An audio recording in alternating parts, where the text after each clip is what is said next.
Damos la bienvenida en el estudio de los desayunos de 24 horas a Raúl Ledesma, ministro de Trabajo. Ministro, buenos días, bienvenido a nuestro programa.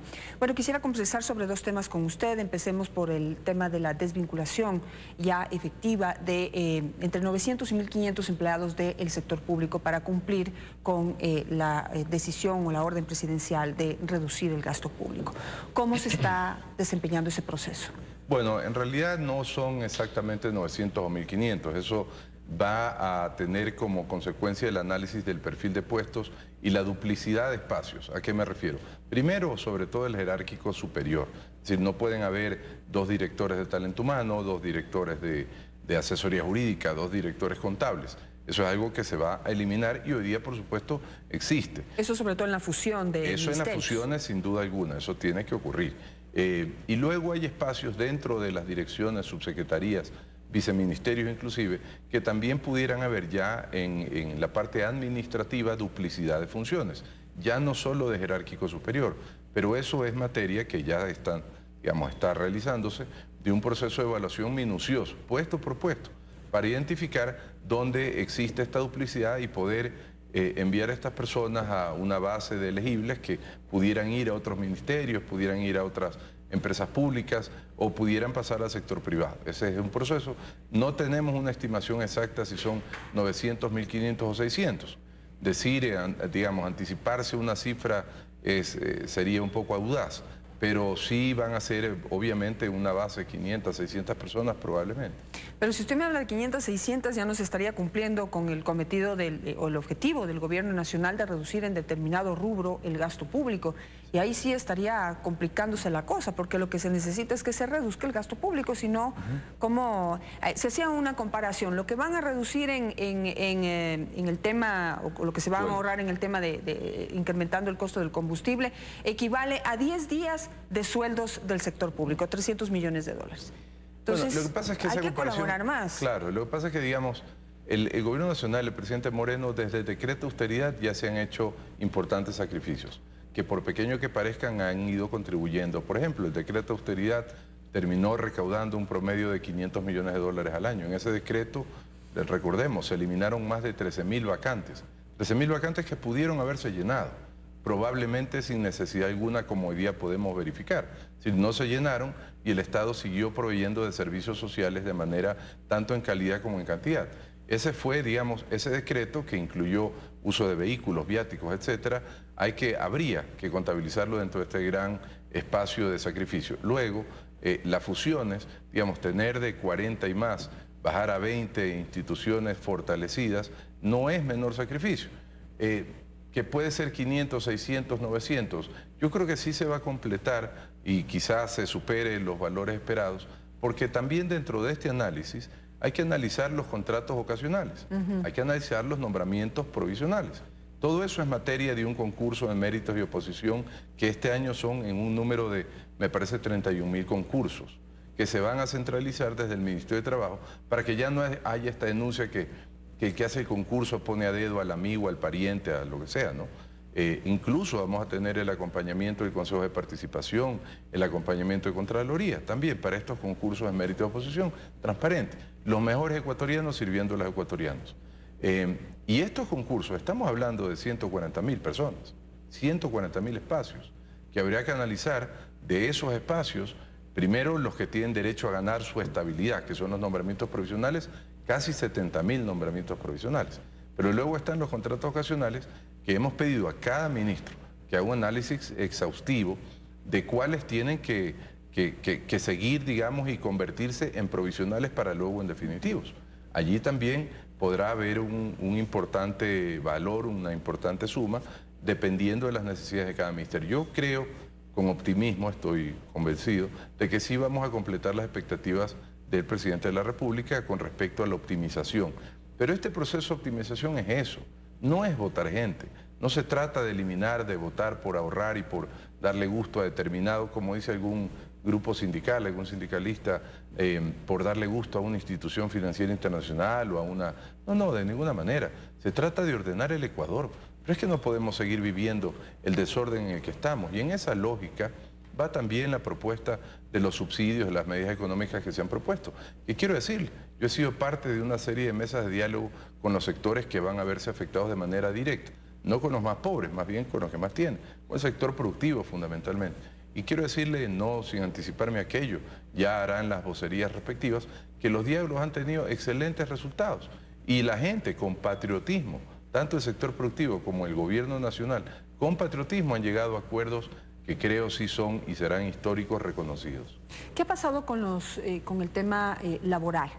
Usted en un inicio, cuando asumió su cartera, dijo que iba a trabajar en el tema de las leyes laborales y tratar de llegar a un acuerdo que sea beneficioso para los trabajadores, pero que también pueda flexibilizar un poco el sistema y beneficie también a los empresarios, que son finalmente los que tienen que contratar gente y ahora más que nunca necesitan poder tener esa posibilidad de absorber todas estas personas que van a salir del Estado. Es correcto. Bueno, el proceso de dinamización laboral creo que ha tenido bastante éxito. Falta todavía mucho por hacer, pero hemos avanzado en cosas muy importantes. En el tema de tramitología, hemos ahorrado, hemos eliminado más de 9 trámites, hemos hecho ahora las audiencias de mediación, los vistos buenos van a ser ya esta semana en línea, ya son las mediaciones en línea, los trámites de reglamentos internos de 90 días y más se redujeron a 2 días de aprobación, reglamento de salud y seguridad a 2 días, ahora hay preventivas, ya no hay inspecciones sorpresas como, entre comillas,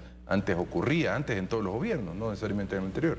Creo que en esa parte se ha avanzado y se ha avanzado mucho y todavía seguimos implementando de acuerdo a los insumos porque no ha dejado de ser el diálogo. Diálogo con nosotros en el Ministerio de Trabajo y el Gobierno Nacional es sostenido con todos los sectores. Entonces los empresarios, el sector productivo me sigue dando ideas de cómo optimizar. Ahora que hay el problema con el sector pesquero, por ejemplo, ellos hemos analizado su estructura de costos, dentro de la cual la parte laboral significa un porcentaje importante. No se trata de que vamos a precarizar el trabajador de ninguna manera, pero hay que generar estructuras, herramientas jurídicas para que sean eficientes de acuerdo a la actividad que ellos desarrollan. El contrato pesquero es el único que aún no hemos sacado, por ejemplo, y creo que es importante darle una mirada a esa posibilidad de tener una modalidad que genere una realidad frente a lo que ocurre en el mar, a las horas que se trabaja en el mar, a la veda. Hay una veda que va a tener más adelante casi 90 días. Imagínense 90 días sin trabajar un trabajador y el empresario teniendo que pagarle. Eso es un problema, son problemas reales. Eso hemos analizado. Pero hemos avanzado en muchas cosas. Las modalidades de trabajo, por ejemplo, que ya se emitieron desde mayo más o menos, han tenido un relativo éxito, no con la celeridad que hubiésemos querido en cuanto a su utilización. Todavía no superan el 4%, esto es la realidad, en relación al 100% de los contratos que se registran.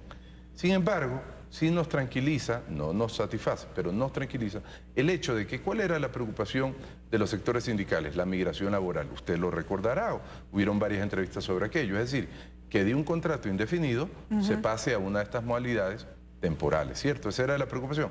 Bueno, al día de hoy no ha habido una sola denuncia, ni de centrales sindicales, ni de trabajadores individualizados con respecto a una migración laboral ocurrida o una precarización laboral con respecto a estas modalidades. Quisiera abordar el otro tema por cuestión de tiempo y es sobre las compensaciones jubilares. Claro. Es decir, había una deuda que el Estado tenía con estos 1.200 empleados públicos que decidieron aceptar una jubilación, digamos, temprana, con la promesa de recibir una compensación jubilar que no se recibió.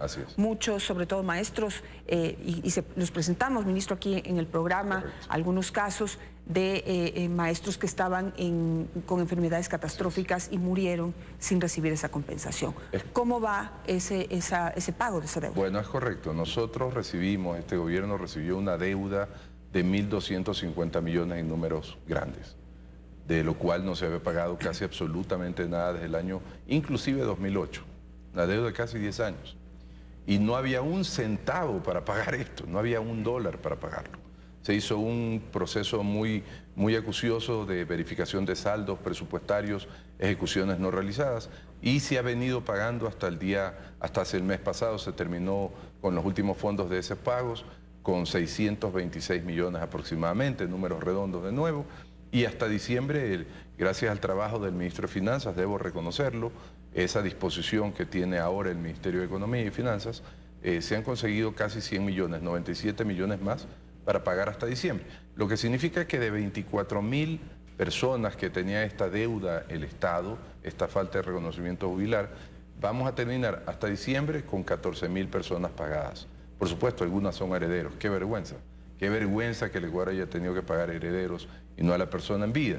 Pero trataremos de cumplir durante el año que sigue y terminar con este problema. De hecho, se han tomado ya medidas presupuestarias para garantizar que los fondos con respecto a esto el año siguiente se cubran. Pero no solo es eso.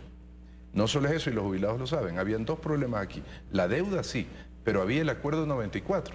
El acuerdo 94 era un acuerdo que dejaron firmado 3 días antes o 2 días antes el gobierno anterior y que impedía que los que hoy día pueden jubilarse, entrar a este proceso de compensación jubilar, lo hagan. Lo impedía, les quitaba el derecho. El presidente Lenín Moreno derogó este acuerdo la semana pasada y no lo derogamos antes porque para derogar un acuerdo o generar uno nuevo tiene que haber un respaldo de fondos. No es que yo hago las leyes y tú ves quién te las pagas, no es así.